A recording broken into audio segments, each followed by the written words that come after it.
Hey, this is Gary with Ultra Plumbing, and we recently did a bathroom renovation and we needed to select a new shower door for our project, so we thought it'd be a perfect opportunity to partner with Horow shower doors and to show a tutorial and review of their unit. This is the Horow K2 semi-frameless shower door system. They're sliding shower doors that slide on rollers. Here you see I have the parts laid out and it's pretty simple. There's a bottom rail, top rail, two sides, and then you have two boxes with a handle each, and then another singular box with all the small hardware. And here's the two handles and all the small hardware out of the box.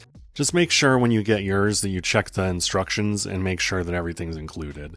There is a few little pieces here that come with it, but it's not as complicated as you think once you get into doing it. And the only other thing in the box is the two glass sliding doors, which I have here separate just to keep them safe. And you see they're marked outer door and inner door because that's important. To install this shower door, the first thing we got to do is pull off these magnetic strips that are on the sides.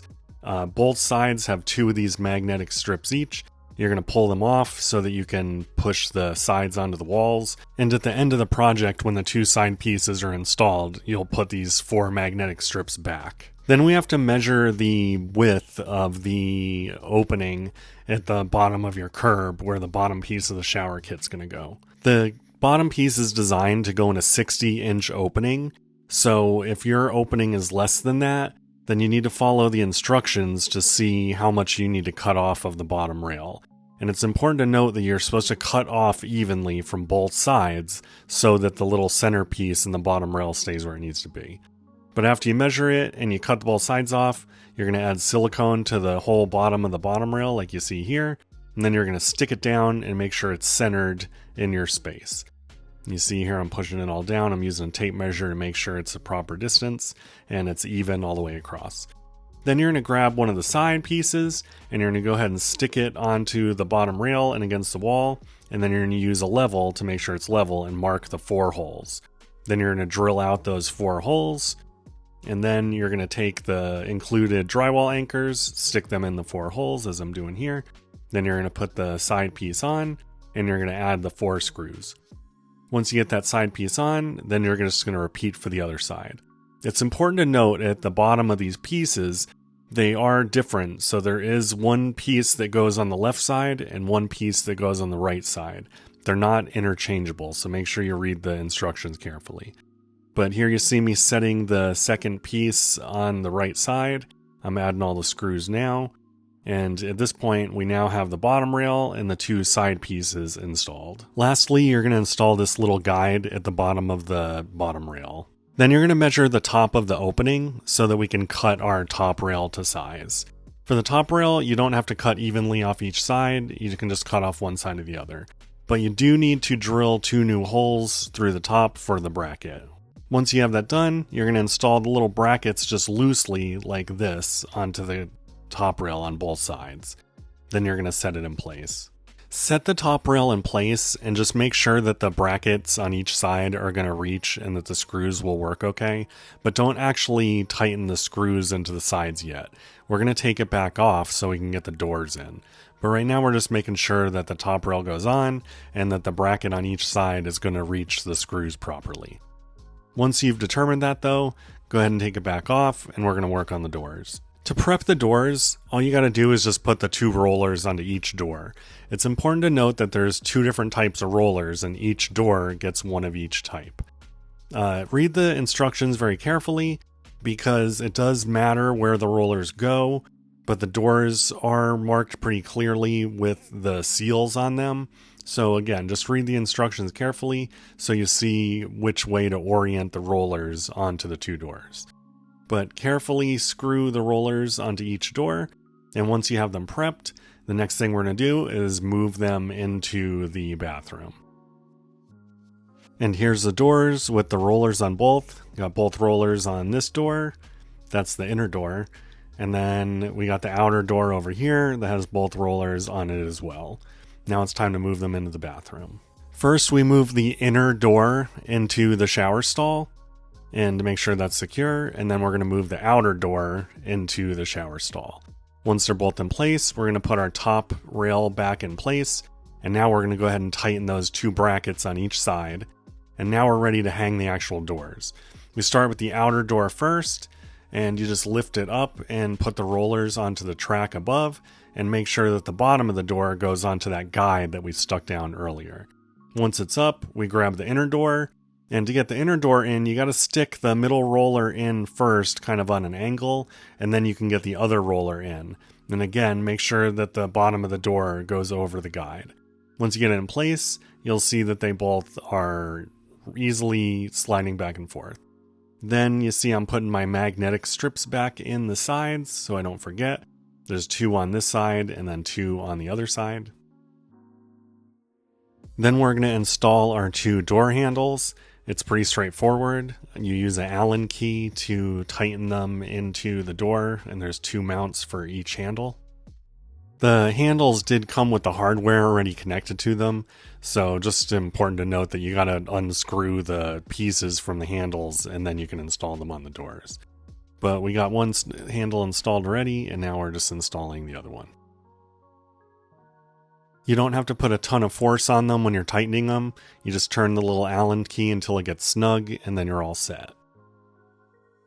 This is actually starting to look like a real shower now.